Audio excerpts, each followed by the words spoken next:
What's going on, everybody? How powerful is the Flipper Zero? Words by a real life hacker. Let's get into this, shall we? Okay, so the Flipper Zero has been widely popularized. Now, the Flipper Zero can hack any device. That's just not true. Let me explain the reason why. These computer systems administrators set up stuff called policies where pretty much on the computer you can and can't run certain applications. If something's plugged in there, it's going to automatically do a virus scan. There are precautions to where you can't just plug this thing in there and just run wild. So there is a rubber ducky feature on this thing where pretty much you can plug it into a computer and run certain scripts. But with certain UAC access, which is pretty much user access control, you raise it high enough, it's going to need administrative permission in order to run anything. So you plugging that in, you have to have the administrative password also to run that. And the administrative password is kept with the company's IT department. The individual employees won't actually have that. So with these parameters, I can honestly say the Flipper Zero cannot hack any computer. It's just not possible. Now, of course, this always falls into the realm of fantasy, but I'm here to bring some reality. Now, the Flipper Zero is the most powerful hacking device on Earth. Let's get one thing straight here. The most powerful hacking device on Earth is the mind of a hacker. It's not any one specific device, and damn sure not the Flipper Zero. Computers are way more powerful. They're able to actually do everything that we want. Everything the Flipper Zero is doing, there were programs on the computer that were already doing this.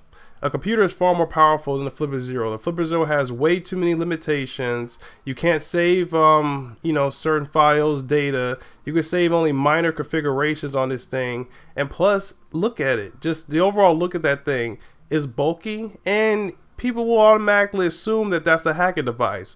With a computer, they could think you're just going Facebook. With that thing, people are going to know what you're doing.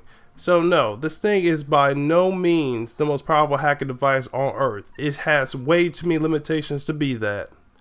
Now, anyone can get a Flipper Zero and become a hacker? No. Let's be real here. In order to become a hacker, you have to understand a few things. One, you have to understand networking, hardware plus, cybersecurity, how packets travel on the network. So that's Wireshark. How these websites are encoded. That's HTML. You need to understand certain coding languages. I myself am very fluent in Python. So that's the thing. You becoming a hacker means that you have to understand 100% of what you're doing.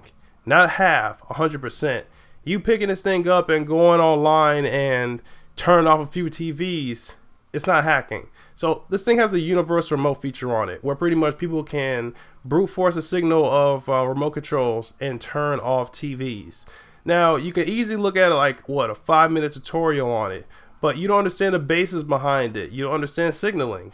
You need to understand 100% of what you're doing to become a hacker. That's just it. You have to know multiple operating systems, how to maneuver through them. You need to understand how executables work. You need to understand how policies work. You need to understand how administrative admin passwords work, UAC, the type of ports. There's a ton of years that you have to put into the hacking field in order for you to be proficient. So you can't just pick this thing up and say, hey, I'm a hacker. No, you're not. You're just playing with a toy. That's it. Flipper Zero can scan any credit card. Now that is just not true. Here's the thing. These credit cards nowadays have something called RFID protection on them. RFID protection pretty much means that anything that scans it is not going to give your name, your address, and everything like that. It's only going to be given to certain specific authorized devices, and that's to process your payment. Now, with the Flipper Zero, it does have an RFID scanning device on there, but is not to the capability that you could just walk by and grab anybody's credit card, just like how you would see them using that big ass machine. It's not like that. You have to be incredibly close, and by that I mean as close as my glasses are to my mask in order for anybody to really get your credit card information. That's just how it is, people. The Flipper Zero just got really popularized over TikTok. It was really over TikTok because people saw the limited stuff that they could do, and then they went crazy. I mean, the Wi-Fi dead board, that's AeroCrack.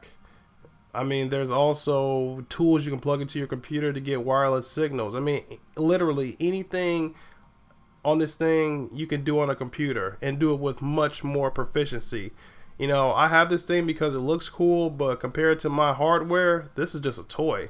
I love this myth. The Flipper Zero can open any garage door. So the Flipper Zero is able to capture certain frequencies, but they have to be close up on it for it to actually capture it.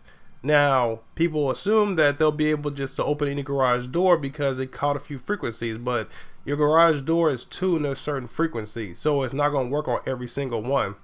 You could have garage doors that have the same frequency, but let's be real here. You're going to have to really go around and test that. So it cannot open any garage door, literally. You have to be right up on the actual garage door opener so someone can easily see what you're doing. That's just the truth of the matter. Once again, I'm introducing reality into this fantasy. The Flipper Zero can open any car door. Oh, I love this one.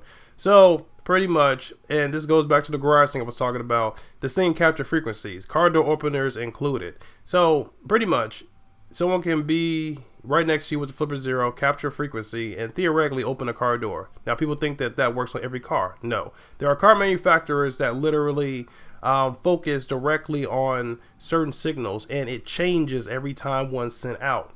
Brute forcing signals also has a method, you know, to help prevent that. So you have to be real up close on somebody, and the signal that you capture might not be the one that actually opens a door. Once again, people, this is reality. You have to understand what you're doing, understand how data works for you to actually be a hacker. Signals work. You have to understand all of that. Anyway, y'all, take it easy. Make sure to like, comment, and follow for more.